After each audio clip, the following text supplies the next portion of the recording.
Apa itu karantina hewan dan tumbuhan? Karantina hewan dan tumbuhan merupakan tindakan pengasingan guna mencegah tersebarnya hama dan penyakit hewan dan tumbuhan dari luar negeri atau suatu area ke area lain di dalam negeri. Karantina hewan dan tumbuhan ini diatur dalam Undang-Undang Nomor 21 Tahun 2019 yang diundangkan pada tanggal 18 Oktober 2019 pada Nomor 200 dan Nomor 6411. Pada pasal 5, undang-undang ini menyatakan bahwa penyelenggaraan karantina didasarkan pada tingkat perlindungan yang layak terhadap HPHK, HPIK, dan OPTK.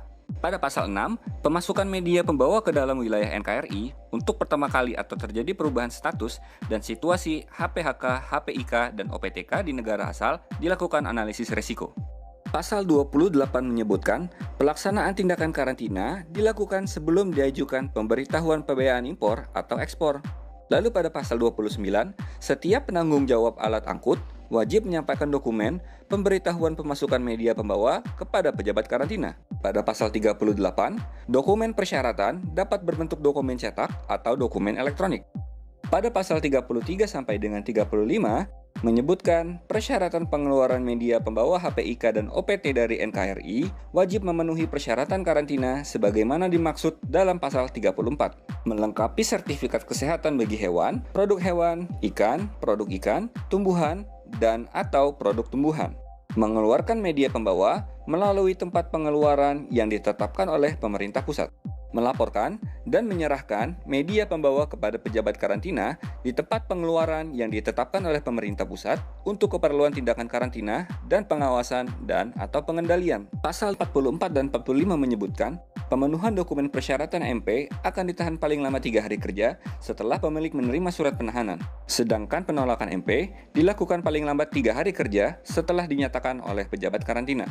Pasal 48 menyatakan akan dikenakan sanksi pidana terhadap pemilik media pembawa yang tidak menanggung segala biaya yang timbul dalam pelaksanaan pemusnahan terhadap media pembawa.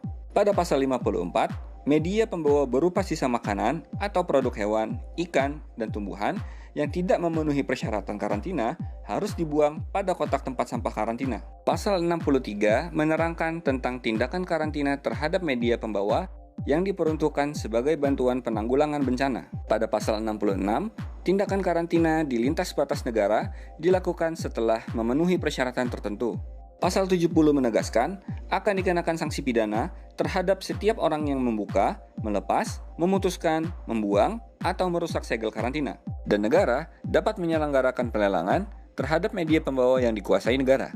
Pada pasal 72, selain mengatur pencegahan hama dan penyakit hewan dan tumbuhan karantina, mengatur juga pengawasan dan pengendalian seperti keamanan serta mutu pangan dan pakan, PRG, SDG, agen hayati, jenis asing invasif, tumbuhan dan satwa liar juga langka, yang diintegrasikan dengan tindakan karantina di tempat pemasukan dan pengeluaran.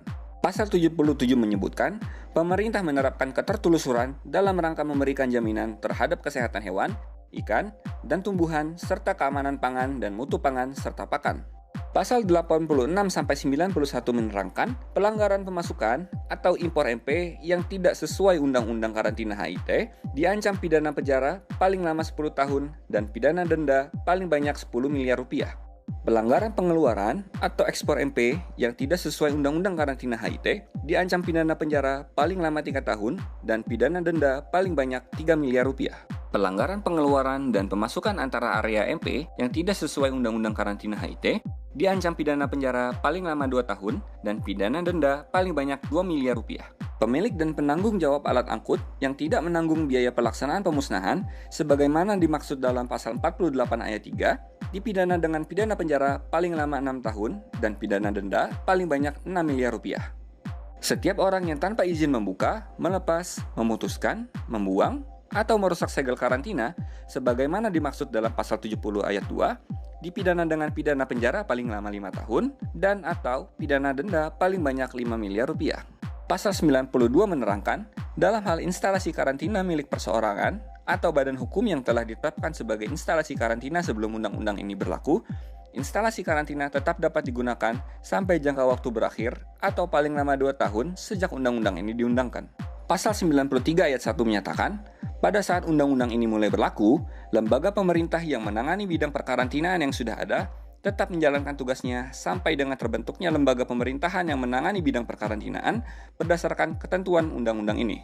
Lalu pada ayat 2, urusan perkarantinaan hewan, ikan, dan tumbuhan yang pada saat berlakunya undang-undang ini belum dapat diselesaikan, penyelesaiannya dilakukan berdasarkan ketentuan Undang-Undang Nomor 16 Tahun 1992 serta peraturan pelaksanaannya dengan prinsip yang meringankan setiap orang. Demikian, pembaharuan Undang-Undang 21 karantina ini dibuat guna penyelenggaraan dan pengawasan karantina dapat berjalan dengan lebih baik demi keberlangsungan keberagaman hayati yang aman dan sehat. Terima kasih.